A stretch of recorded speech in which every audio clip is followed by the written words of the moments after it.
नमस्कार, India voice पर स्वागत है आपका। मैं हूं आपके साथ प्रियंका मिश्रा। हर समय चुनावी मोड में रहने वाली बीजेपी जहां हर मोर्चे पर सभी पार्टियों से अव्वल रहती है, तो वहीं टिकट को लेकर भी बीजेपी यूपी में अब तक आगे रहते हुए 70 सीटों पर प्रत्याशियों के नामों का ऐलान कर चुकी है। मगर हर मोर्चे पर किला फतेह करने वाली बीजेपी यूपी में कैसरगंज और रायबरेली का किला भेदने में अभी तक नाकामयाब नजर आ रही है। तभी यूपी में वरुण गांधी, वीके सिंह, संघमित्रा मौर्य, वीरेंद्र सिंह मस्त और रीता बहुगुणा जैसे दिग्गजों का टिकट काटने के बाद भी कैसरगंज पर पार्टी की खामोशी इस बात का इशारा है कि कैसरगंज की सीट में कुछ तो खास है कि बीजेपी ने अब तक इस सीट पर पर्दा डाल रखा है। और साथ ही रायबरेली को लेकर भी बीजेपी ने अब तक अपनी रणनीति के पत्ते नहीं खोले हैं। तो क्या वजह है कि बीजेपी का रणनीतिक संगठन अब भी इन सीटों पर खामोशी बनाए हुए है? आज इसी मुद्दे पर हम करेंगे बातचीत, लेकिन इससे पहले एक नजर इस रिपोर्ट पर।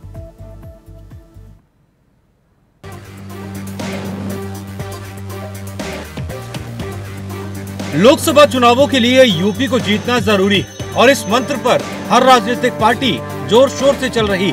2014 में भारतीय जनता पार्टी की उत्तर प्रदेश में परिणामों को दोहराने की नीति 2019 में चली और इसी पर आगे बढ़ते हुए 2024 में मिशन 400 के साथ जुड़ने के बाद बीजेपी हर कदम को फूंक फूंक कर रख रही है। उसी लिहाज से प्रत्याशियों के ऐलान में बीजेपी कोई रिस्क नहीं लेना चाहती, इसीलिए यूपी के लिए उम्मीदवारों का ऐलान कई चरणों में हुआ और अभी भी कुछ सीटों पर सस्पेंस है। इनमें पहले की बीजेपी लिस्ट में वरुण गांधी, वीके सिंह, संघमित्रा मौर्य, वीरेंद्र सिंह मस्त, रीता बहुगुणा सरीखे नेताओं के टिकट कट गए और जिस मैनपुरी की सीट पर डिम्पल यादव को टक्कर देने के लिए चल रही उनकी देवरानी को उतारने की बात पर सस्पेंस खत्म हुआ। बीजेपी की 10वीं लिस्ट में 7 उम्मीदवार उत्तर प्रदेश के हैं। समाजवादी पार्टी प्रमुख अखिलेश यादव की पत्नी डिम्पल यादव के खिलाफ जयवीर सिंह मैदान में होंगे।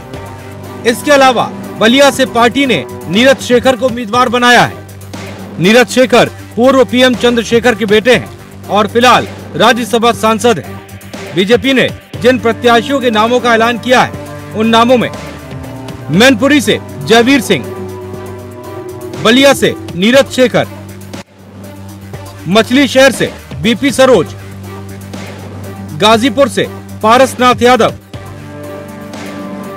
कौशाम्बी से विनोद सोनकर, फूलपुर से प्रवीण पटेल, इलाहाबाद से नीरज त्रिपाठी,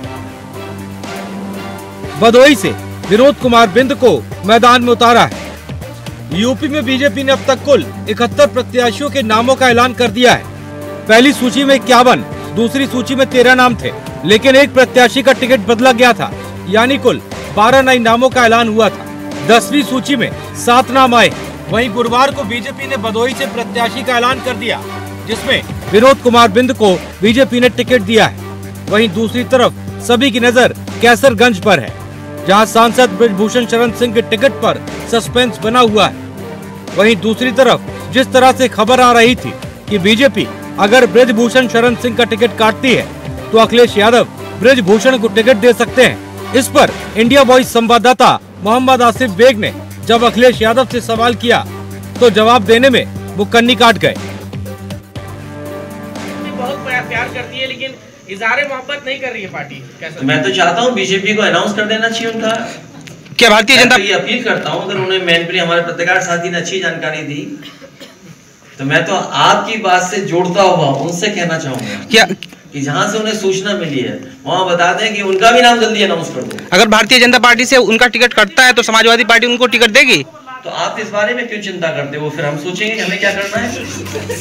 यूपी में 80 में से बीजेपी 75 सीटों पर खुद लड़ रही है। वही 5 सीटें सहयोगियों को दी गई। जिन 4 सीटों पर अभी भी नाम तय होने हैं उनमें रायबरेली, कैसरगंज, फिरोजाबाद और देवरिया शामिल है। Bureau report, India voice. तो उत्तर प्रदेश में जिस तरह से बीजेपी के लिए खासतौर से कैसरगंज और रायबरेली सीटों पर सस्पेंस बना हुआ है, आखिर इसकी वजह क्या है, इसी पर आज हम करेंगे बातचीत। हमारे साथ कांग्रेस से प्रवक्ता राज शर्मा जी जुड़े हुए हैं, स्वागत है आपका कार्यक्रम में। इसके अलावा अशोक तिवारी जी सपा प्रवक्ता हमारे साथ हैं और नीरज दीक्षित जी बीजेपी नेता हमारे साथ जुड़े हुए हैं। बहुत बहुत स्वागत है आपका भी। तो सबसे पहले यहाँ पर नीरज जी आपके पास ही आऊंगी। भारतीय जनता पार्टी को लेकर जिस तरह से बात कही जा रही है और हमेशा कहा जाता है कि चुनावी मोड में रहती है बीजेपी, चुनावी मोड में रहती है। 70 सीटों पर आपके प्रत्याशियों का ऐलान भी हो चुका है, लेकिन कैसरगंज पर क्या मजबूरी है आपकी? देखिए, सभी पैनलिस्ट को सबसे पहले मेरा नमस्कार। देखिए, 70 सीटों पे हुई है, 10 सीटें अभी भी बाकी हैं, केवल 1 सीट बाकी नहीं है। 10 सीटों पे भी विचार विमर्श हो रहा है कि किसको लड़ाया जाए, कैसे लड़ाया जाए। कुछ समीकरण होते हैं, उन समीकरण के हिसाब से पार्टी उसमें तय करेगी। लेकिन समझने वाली बात यह है कि जो स्टेट नेतृत्व तय करेगा वो तो बात की बात है। अभी आपने दिखाया, आपके चैनल पे हमने देखा कि आपके संवाददाता ने अखिलेश जी से पूछा कि क्या आप टिकट उनको देंगे, तो वो नकारे नहीं, मुंह फेर लिया उन्होंने। लेकिन उन्होंने मना नहीं किया कि हम नहीं देंगे। मतलब क्या अजीब सी विडंबना है। जो पार्टी के मुखिया बृजभूषण शरण सिंह जी पे आरोप लगाते हैं, उनको आज जब वो भारतीय जनता पार्टी में है तो वो आरोपी है, लेकिन जब कल को इनके पार्टी में चले जाएंगे तो हम टिकट देने पे विमर्श कर सकते हैं।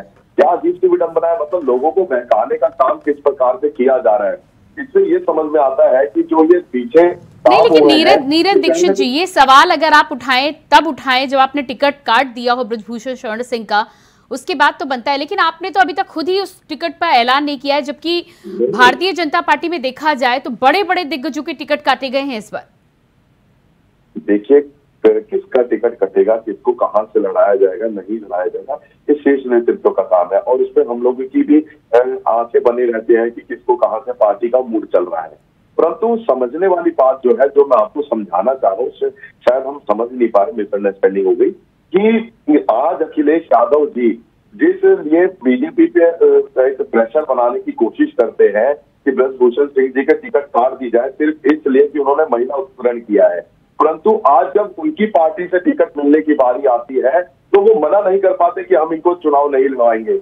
तो क्या ये लोगों को बहकाने का काम भारतीय जनता पार्टी के खिलाफ एक प्रोपोगेंडा रखा गया है, जो कि जिसका नाम टूल किट रखा गया है? क्या उस टूल किट के तहत किसी को फंसा दिया जाए? कोई नेता अच्छा कार्य कर रहा है, अपने क्षेत्र के अंदर उसका अच्छा वर्चस्व है, और उसके ऊपर इतना प्रेशर पार्टी के ऊपर कर दिया जाए कि उसकी टिकट कर जाए, फिर उसको हम अपनी पार्टी से टिकट दे दें? क्या ये जनता नहीं समझती? क्या अखिलेश यादव जी व उनके तरीके लोग जितने हैं वो क्या? अरे लेकिन नीरज जी, ये तो फिर राजनीति है ना। आप टिकट काटेंगे तब फिर वो देखेंगे, और उस पर अभी उन्होंने हाँ ना तो बोला नहीं है। मैं इसका जवाब ले लेती हूँ अशोक जी से। अशोक जी, क्या लगता है आपको? के माध्यम से जनता को समझाने की कोशिश कर रहा हूँ कि ये जो प्रोपेगेंडा रचा जा रहा है देश के अंदर, ये जनता को समझने की जरूरत है कि किस प्रकार से भारतीय जनता पार्टी के खिलाफ षड्यंत्र एक टूल किट के तहत पूरे विश्व के अंदर एक भ्रामक स्थिति को बनाने की कोशिश की जा रही है। अशोक तिवारी जी, क्या कहना है इस पर आपका? सपा सुप्रीमो से जब सवाल पूछा गया बृजभूषण को लेकर, तो ना उन्होंने हाँ कहा ना कहा, लेकिन इससे पहले भी बृजभूषण को लेकर कभी भी समाजवादी पार्टी की तरफ से बड़े तीखे बयान देखने को नहीं मिले हैं।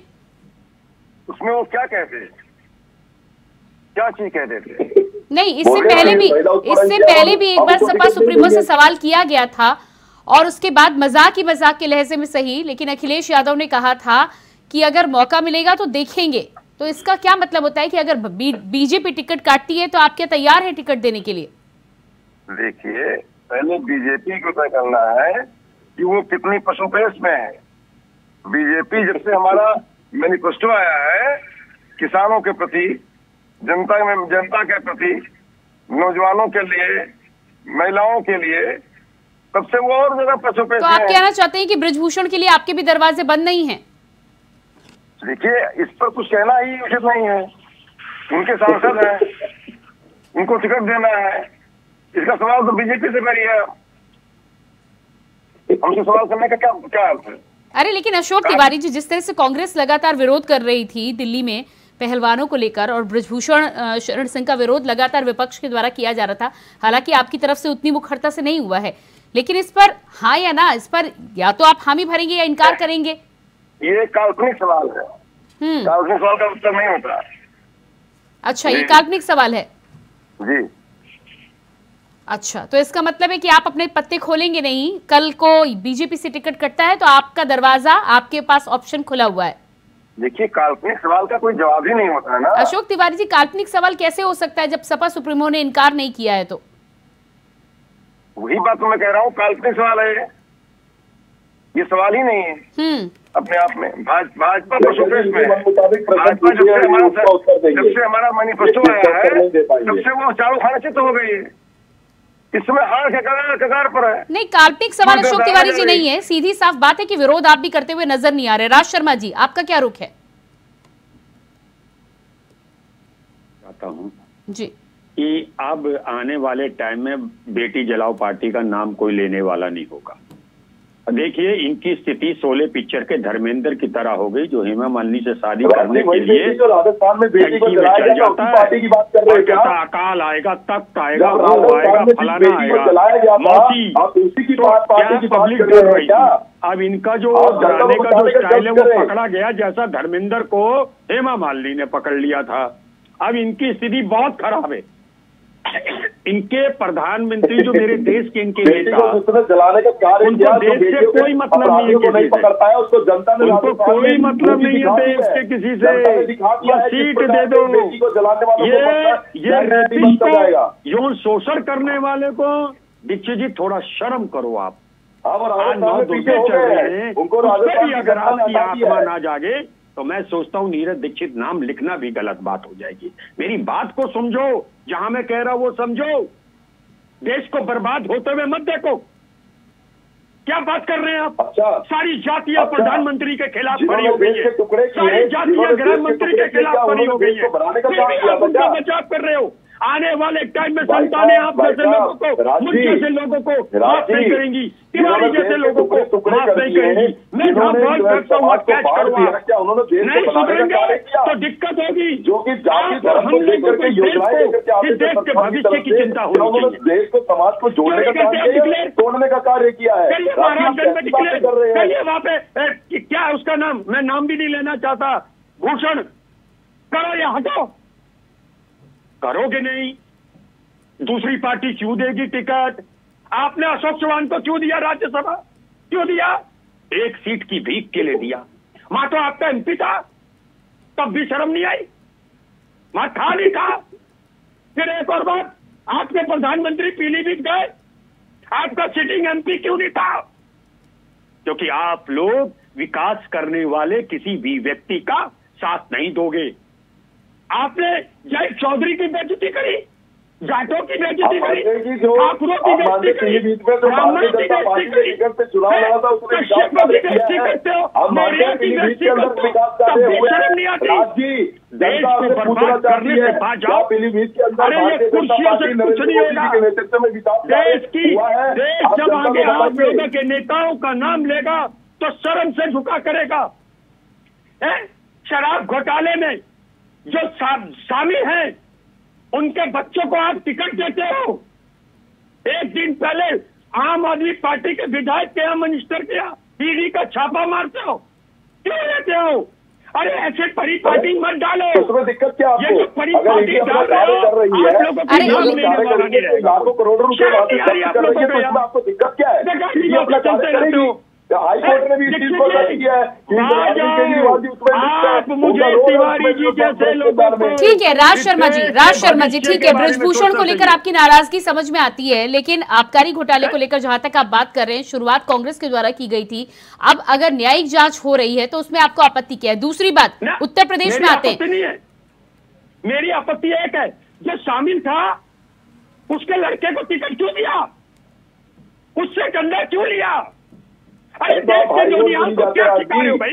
राजू, आपका हाथ जोड़ के देखिएगा ना, आपके पास भी बड़े बड़े वकील हैं, आप जाइए ना कोर्ट के अंदर, उसको पूछ लीजिए, आपको कोर्ट में भी विश्वास नहीं रह गया है, कोर्ट भी न्याय करती है। आप लोगों को न्यायपालिका पे भी विश्वास नहीं है। बड़ी अचंभित बातें कर रहे हैं आप लोग आजकल। मैं देश के आजकल देश की दुर्दशा देख करके बड़ा अरे चलिए, बीजेपी को लेकर आपका विरोध है, लेकिन आप ही बता दीजिए राज शर्मा जी, आप ही बता दीजिए, अगर इतनी मजबूती से आप लड़ रहे हैं तो अमेठी और रायबरेली अभी भी उत्तर प्रदेश में आपके द्वारा इंतजार कर रहा है। अमेठी और रायबरेली की जनता भी इंतजार कर रही है। लंबे समय से कहा जा रहा है कि गांधी परिवार के सदस्य वहां पर आएंगे। आखिर कब तक आप इंतजार कराएंगे और आपको किस बात का इंतजार है अपने कैंडिडेट का ऐलान करने के लिए? मैंने आज भी या पहले भी आपके संग डिबेट करी, तो मैं ये नहीं कह रहा कि भारतीय जनता पार्टी ने रायबरेली में क्यों नहीं खड़ा करा, कहां नहीं खड़ा करा, क्या नहीं खड़ा। मैं जेठानी का रोल अदा नहीं करना चाहता, ना मेरी पार्टी। बेटी जलाओ पार्टी जाने किसको। तो हमारे लिए भी मैं आपसे एक निवेदन करूंगा, विनम्र निवेदन, हम कर लेंगे और निश्चिंत रखिएगा वो सीटें आप सुन लीजिएगा, स्मृति ईरानी भी हारेंगी। आज तारीख समय नोट कर लेना दीक्षित।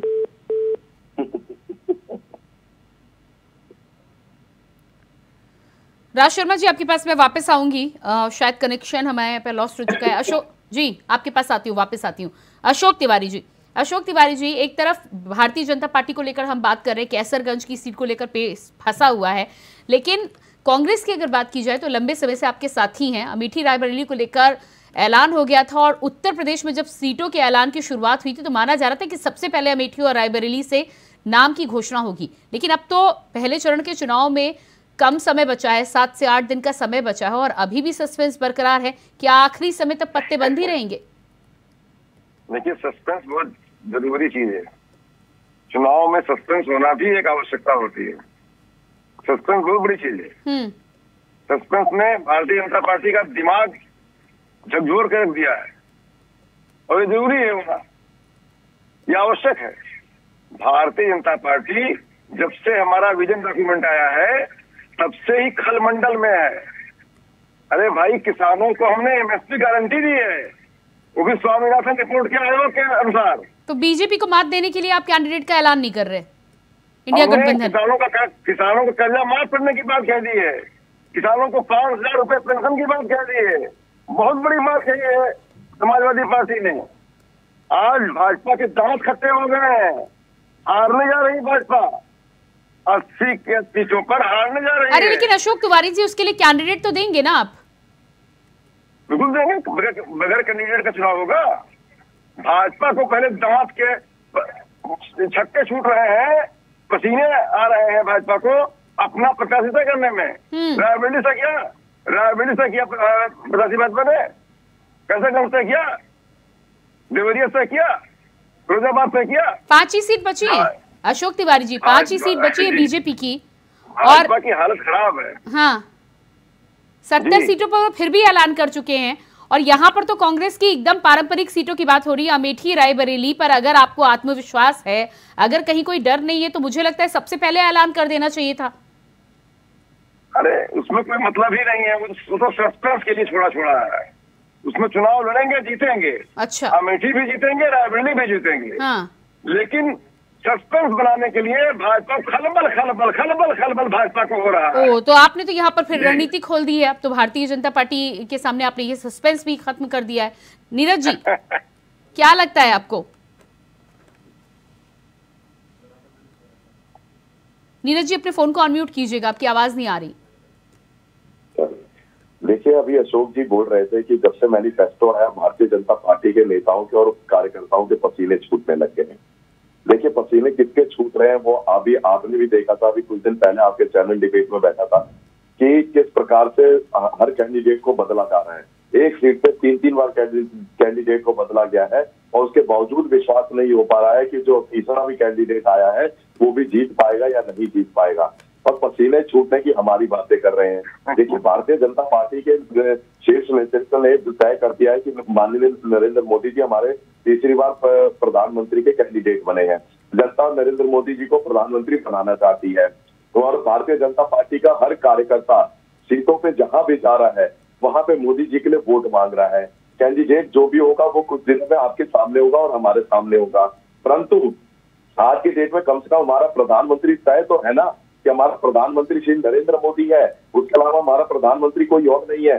परंतु इनके तो पसीने ऐसे छूटे हुए हैं कि कैंडिडेट अपने प्रधानमंत्री को भी नहीं घोषित कर पा रहे हैं, अपने राष्ट्रीय संयोजक को भी घोषित नहीं कर पाए हैं, उसके बाद आज तक अपने कैंडिडेट भी साफ तरीके से घोषित नहीं कर पा रहे। कभी एक को कैंसिल कर रहे हैं, दूसरे को बना रहे हैं, दूसरे को कैंसिल कर रहे हैं, तीसरे को बना रहे हैं, फिर चौथा कोई बड़ा नेता आके धमकी दे रहा है कि हम आपकी पार्टी छोड़ के चले जाएंगे। अशोक तिवारी जी, जवाब दीजिएगा। देखिए, इस प्रकार से अगर ये भ्रामक स्थितियां ये देश के अंदर पैदा करने की कोशिश करेंगे तो जनता भली भांति सब कुछ जानती है।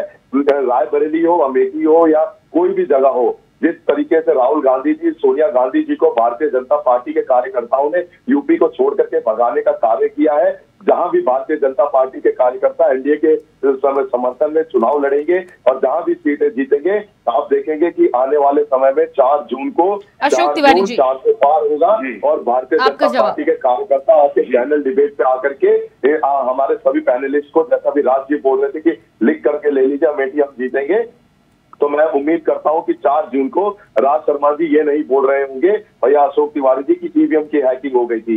आज जिस तरीके से ये विश्वास, ठीक है नीरज जी समय दीजिएगा, अशोक तिवारी जी जवाब दीजिएगा।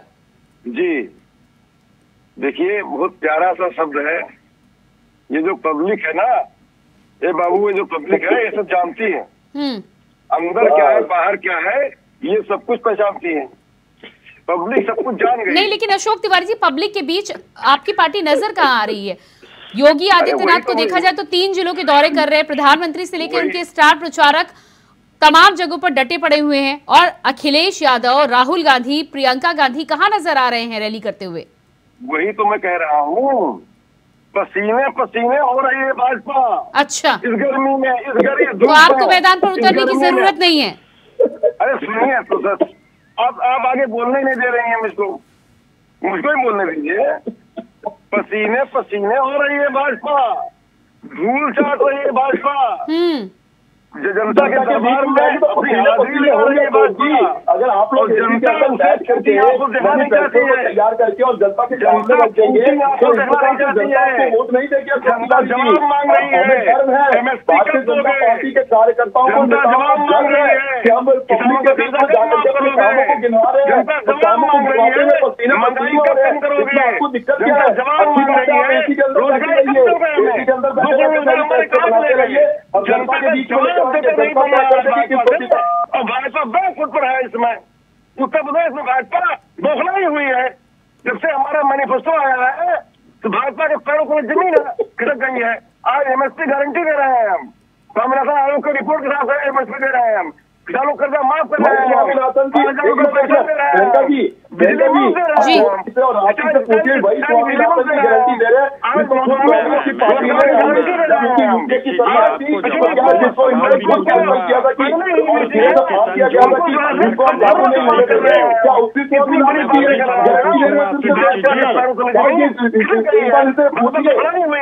भाजपा के प्रवक्ता लगातार बोल रहे हैं, हमको बोलने दे रहे हैं, कहीं ये डरे हुए हैं, हमको बोलने देंगे तो जनता साफ आवाज सुन लेगी हमारी, जनता इनको खड़े हो जाएगी।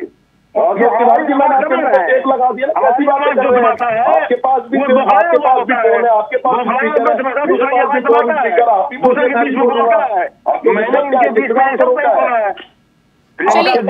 चलिए समय में पसा दे। राज शर्मा जी फाइनल कमेंट दीजिएगा।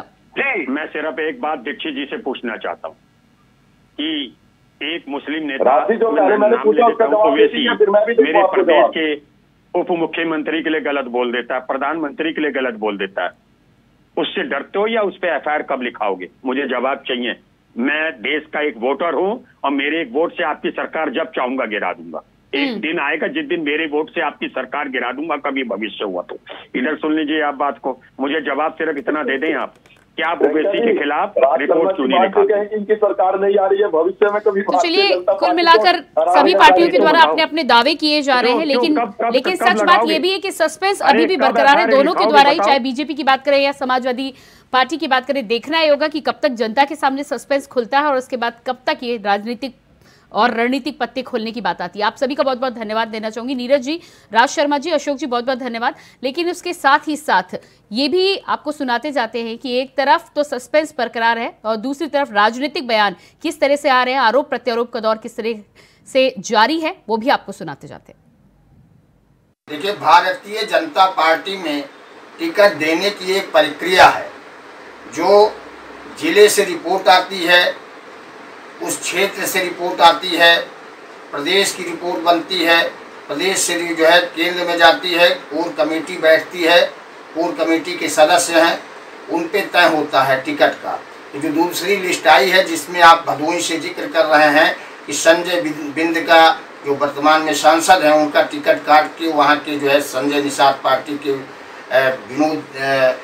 विनोद बिंद जी हैं, उनको टिकट दिया गया है। यह प्रक्रिया है, पार्टी ने तय किया, कोर कमेटी ने तय किया, टिकट जारी हुआ है। किसको लाभ होता है, किसको हानि होता है, वो हमारे सहयोगी दल हैं, अब उनको लाभ हुआ है, अच्छी बात है, लाभ होना चाहिए। हमारे सहयोगी दल हैं, जो भी सहयोगी दल हैं उनको हम लेके चल रहे हैं। पार्टी का ये लक्ष्य है, उत्तर प्रदेश में 80 में 80 सीट जीतने का लक्ष्य है। उसके लिए किसको लाभ हो रही, किसको हानि हो रही है, ये पार्टी का तय करने का विषय है। पार्टी ने अपना जो है तय किया है। लगातार भारतीय जनता पार्टी एक आरोप लगा रही है सारी पार्टियों पर, खासकर समाजवादी पार्टी पर, कि ये कंफ्यूज है और अपनी कंफ्यूजन देश को बता नहीं पा रहे हैं कि लगातार टिकट काटते चले जा रहे हैं। अगर इतना ही इन्होंने कार्य कर रखा है देश में और प्रदेश में, तो इनको इस तरह से टिकट में असमंजस में नहीं रहना चाहिए था। और ये भारतीय जनता पार्टी की हताशा और निराशा का सबूत है कि जिस तरह से भारतीय जनता पार्टी अपने बड़े बड़े नेताओं को टिकट काट रही है, इससे लगता है कि देश के अंदर एक बार फिर से 2024 में बदलाव होने जा रहा है।